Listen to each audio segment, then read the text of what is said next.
Fashion in fascism. Why dictators care about drip. When we think about fascist and authoritarian regimes, we often focus on their most explicit expressions of power: censorship, imprisonment, state violence. These are the outcomes we recognize as political. What we speak about far less is how those outcomes were made to feel legitimate long before they were enforced. Because power does not begin with force. Power begins with perception. Fascism has always understood something that liberal political theory has often struggled to admit: that politics does not operate only through laws, institutions, or rational argumentation, but through aesthetics, through the organization of sight, sound, and bodily presence in public space. This is why we remember what dictators looked like as clearly as we remember what they did. The uniform, the posture, the staging, the choreography of crowds. These were not accessories to power. They were mechanisms through which power was made visible, believable, and emotionally convincing. Fashion, in this context, coherent and inevitable. Walter Benjamin, writing in the 1900s, accountable through institutions. This is why fascist politics prioritizes coherence over truth and unity over plurality. It does not seek to persuade citizens through reasoned debate. It seeks to mobilize them through effect. Fashion plays a crucial role in this mobilization. Clothing operates at the intersection of the personal and the collective. It is worn by individual bodies, yet immediately legible as social meaning. It allows ideology to be encountered not as an argument, but as an image. Once politics is aestheticized, disagreement becomes illegible. Opposition no longer appears as an alternative viewpoint, but as disorder, as something that disrupts visual and emotional harmony. Dictators care about drip because aesthetic order is one of the most effective ways to make political domination feel not only acceptable, but desirable.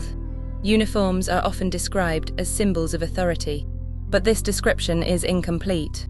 Uniforms do not merely represent power, they produce it.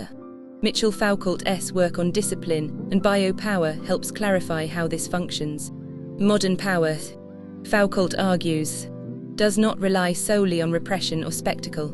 It operates through normalization, training, and the regulation of bodies over time. Uniforms standardize posture, movement, visibility, and comportment.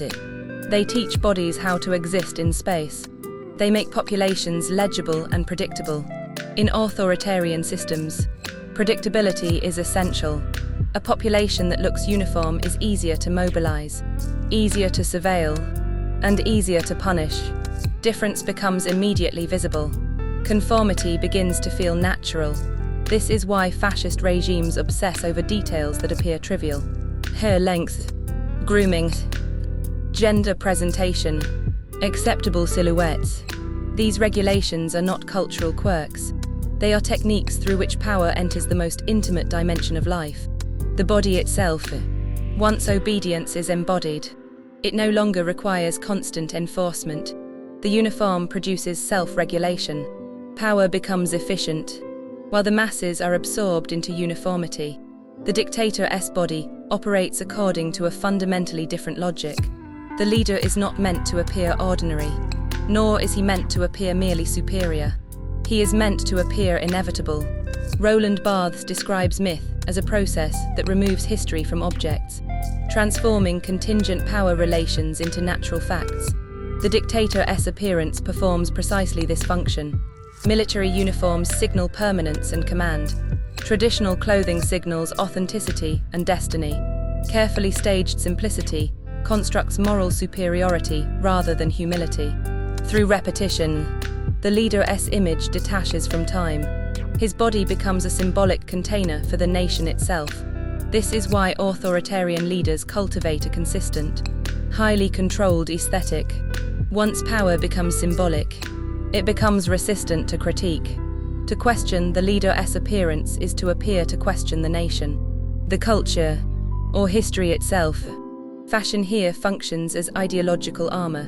When ideology is worn on the body, surveillance no longer belongs exclusively to the state.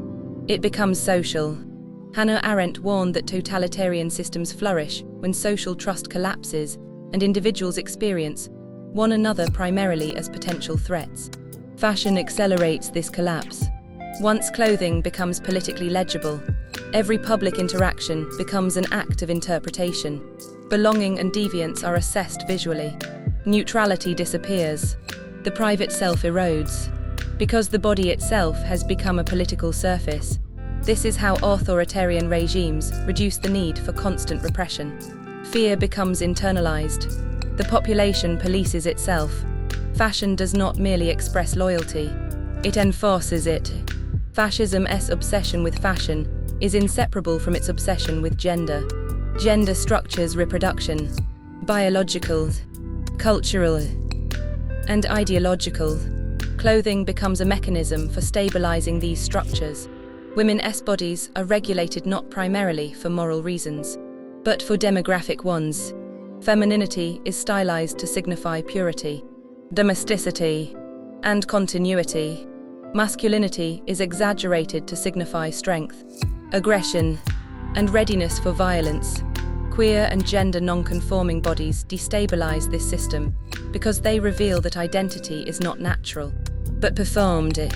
Judith Butler's theory of gender performativity clarifies why authoritarian regimes respond to such bodies with disproportionate violence.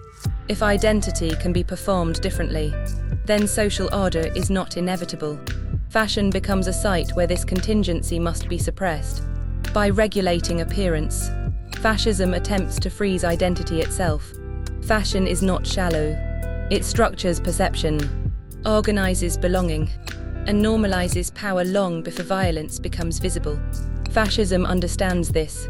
That is why it dresses itself so carefully. The danger is not that aesthetics matter in politics. The danger is forgetting that they do. Because when power looks natural, domination stops looking like domination. That is why dictators care about drip.